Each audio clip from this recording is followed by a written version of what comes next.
बिस्मिल्लाहिर्रहमानिर्रहीम। अस्सलामुअलैकुम। इल्म की बात की नई वीडियो के साथ राव कमर रिजवान तमाम दोस्तों को खुशामदीद कहता है। दोस्तों, बरकतों और फजीलतों वाला महीना रमजानुल मुबारक जारी है। अल्लाह ताला ने हर मुसलमान के लिए इस महीने के फयूज़ो बरकत रखे हैं और इस महीने के आखिर में एक खास त्योहार ईद का त्योहार तमाम मुसलमानों के लिए तोहफा रखा है। रमजान के आगाज से ही ईद की तैयारियां शुरू हो जाती हैं। नए कपड़े खरीदना, नए जूते खरीदना, खवातीन का ज्वेलरी खरीदना, तो ऐसे वक्त में बाजारों में चहल पहल बढ़ जाती है। लेकिन दोस्तों, अब की बार हालात थोड़े मुख्तलिफ नजर आते हैं। इस वबा की वजह से पूरी दुनिया में लॉकडाउन की सी सूरत हाल चल रही है। तो इस लॉकडाउन की सूरत हाल में ऐसी खवातीन जो ईद के लिए शॉपिंग करने के लिए बाजार जाना चाह रही हैं या जा रही हैं, उनके लिए हम आज की वीडियो में एक ऐसा वाकया लेकर आए हैं जिसको सुनने के बाद यकीनन आपके रोंगटे खड़े हो जाएंगे।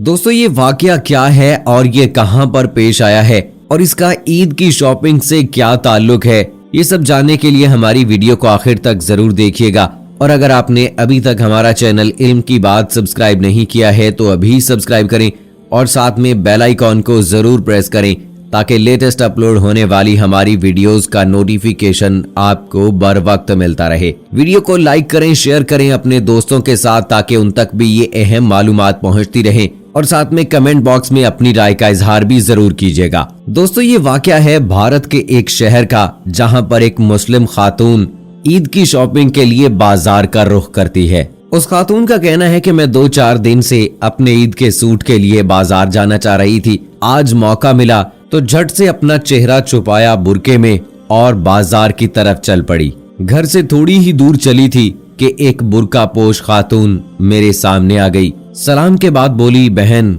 घर में 2 दिन से खाने के लिए कुछ भी नहीं है। मेरे शौहर मिनी बस ड्राइवर हैं। हम लोग तो अच्छे से खाते पीते थे, लेकिन इस लॉकडाउन की वजह से घर में फाकों की नौबत आ गई है। कुछ दिन तो हमने जैसे तैसे करके गुजार लिए, लेकिन अब हमारे घर में खाने को कुछ भी नहीं है। बच्चे भूख से बिलबिला रहे हैं। हम सफेद पोश लोग हैं, मांगना भी अच्छा नहीं लगता, लेकिन क्या करें, किस्मत के हाथों मजबूर हैं। बस इतना कहा था कि उस औरत की आंखों से बेइख्तियार आंसू निकल पड़े। मैं ये समझ गई कि ये औरत वाकई बहुत परेशान है, क्योंकि वो अपनी बात करने में बहुत शर्मा रही थी और झिझक महसूस कर रही थी और उसके रोने का अंदाज भी बता रहा था कि उसके आंसू शर्म से छलक रहे हैं। वो खातून कहती है कि खैर, मैंने अपने पर्स में से 50 रुपए निकाले और उस खातून को दे दिए और मैं वहां से अपने ईद के सूट के लिए एक दुकान की जानिब बढ़ी। मैं जिस दुकान पर सूट खरीदने के लिए गई, उस दुकान का मालिक जो है वो अपने दोस्तों के साथ बैठा गपशप कर रहा था।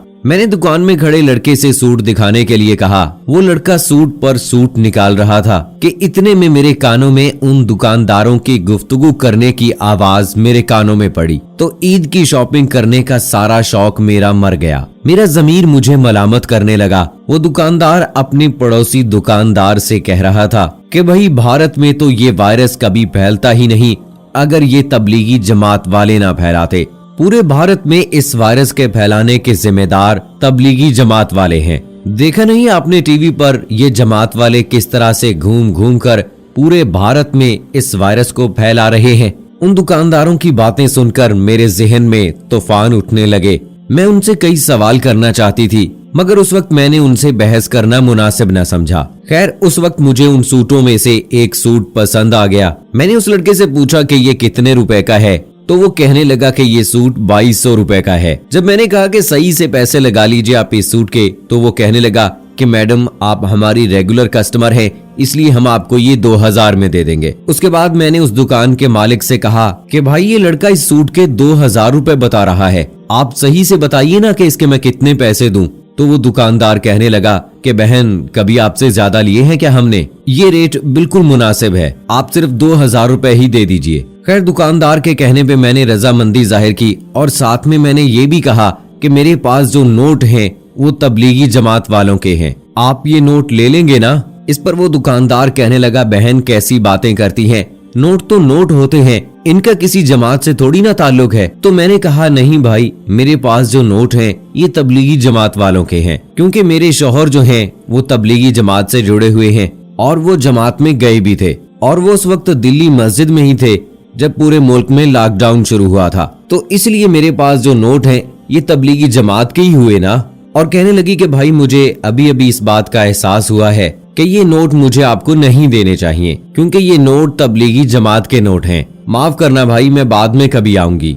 बस इतना कह के मैं दुकानदार को वहां से वापस आ गई। अब पूरे रास्ते मेरी आंखें उस खातून को ढूंढ रही थी जिसने मुझसे मदद मांगी थी, लेकिन अब वो मुझे कहीं भी नजर नहीं आ रही थी।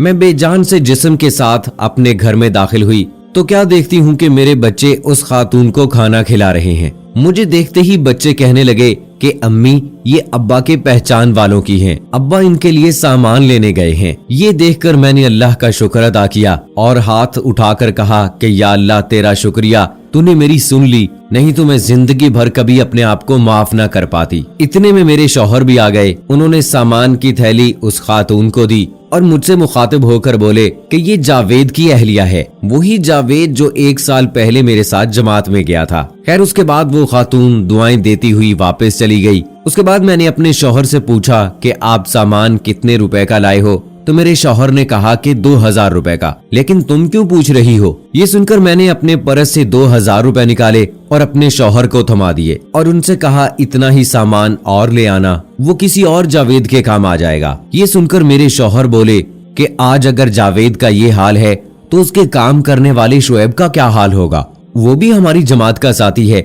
इतना कहकर वो शुएब को फोन में लाने लगे और मैं वहां से उठी और अल्लाह के हजूर शुक्राने के नवाफिल अदा करने चली गई। और दोस्तों एक ऐसा ही वाकया इस लॉकडाउन की सूरत में रावलपिंडी के एक इलाके में पेश आया, जहां पर एक खातून बताती हैं कि उनकी हमसाई के हाथ से उनके घर एक दिन साग आया। 1 हफ्ता गुजरने के बाद फिर से साग आया तो मैंने अपने शौहर से बात की कि इन हमसायों के घर से 2 बार ऐसा हो चुका है, तो हमें इनका हाल जरूर जानना चाहिए। शौहर ने बीवी के कहने पे जरा ध्यान दिया तो पता चला कि वो औरत बाजार से खरीद कर भी साग इस्तेमाल नहीं कर रही थी, बल्कि खेतों से तोड़ कर लाती और उबाल कर अपनी बच्चियों को खिला देती।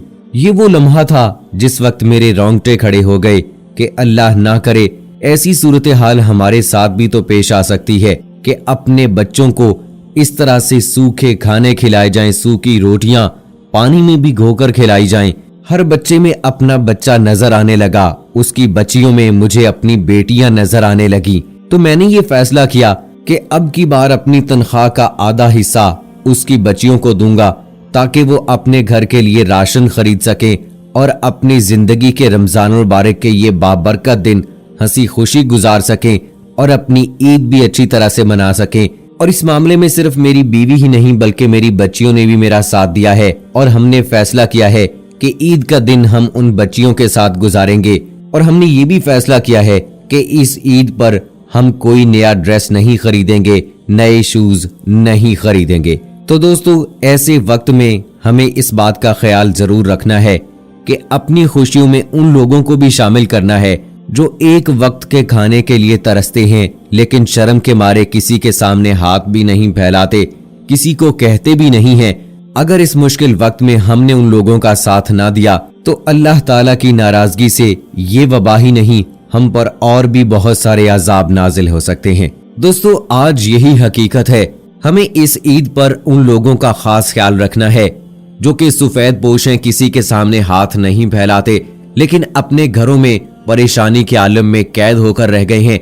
उनके पास अपने बच्चों के खाने के लिए भी पैसे नहीं हैं, ईद के नए कपड़े तो खरीदना दूर की बात। आइए अहद करते हैं कि अब की बार खुशियां सिर्फ हम नहीं, हम सब के साथ मनाएंगे। और ऐसे तमाम सफेद पोश लोग जो किसी के सामने हाथ नहीं फैलाते, अपनी इज्जत का ख्याल करते हुए फाकों में अपनी जिंदगी गुजारना पसंद करते हैं, आइए उनके सहर इफ्तार का इंतजाम करें, आइए उनकी ईद की खुशियों का इंतजाम करें, क्योंकि खुशी इंसान को जिस्मानी नमूदो नुमाइश से कभी हासिल नहीं हो सकती जब तक आपकी अंदरूनी तौर पर रूह खुश ना हो।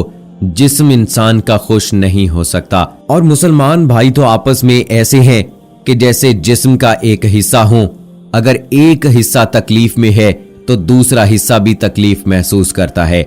आइए अपने प्यारे मुसलमान भाइयों का दुख और तकलीफ महसूस करते हुए उनकी मुश्किल घड़ी में उनका साथ दें, उनको अपनी खुशियों में शरीक करें। उम्मीद है दोस्तों आज का ये वाकया आपको पसंद आया होगा। यकीनन सबक आमूज वाकया है और मैं उम्मीद करता हूं कि बहुत सारे ऐसे लोग होंगे जो इस वाकये को सुनने के बाद अपनी शॉपिंग के फैसले को तब्दील कर देंगे। सो दोस्तों कमेंट बॉक्स में बताइएगा कि ऐसे कौन से लोग हैं जो अपनी शॉपिंग को तर्क करके गरीब और सफेद पोश लोगों की मदद करने जा रहे हैं। सो दोस्तों ये थी हमारी आज की वीडियो। इसी के साथ मुझे इजाजत दीजिए।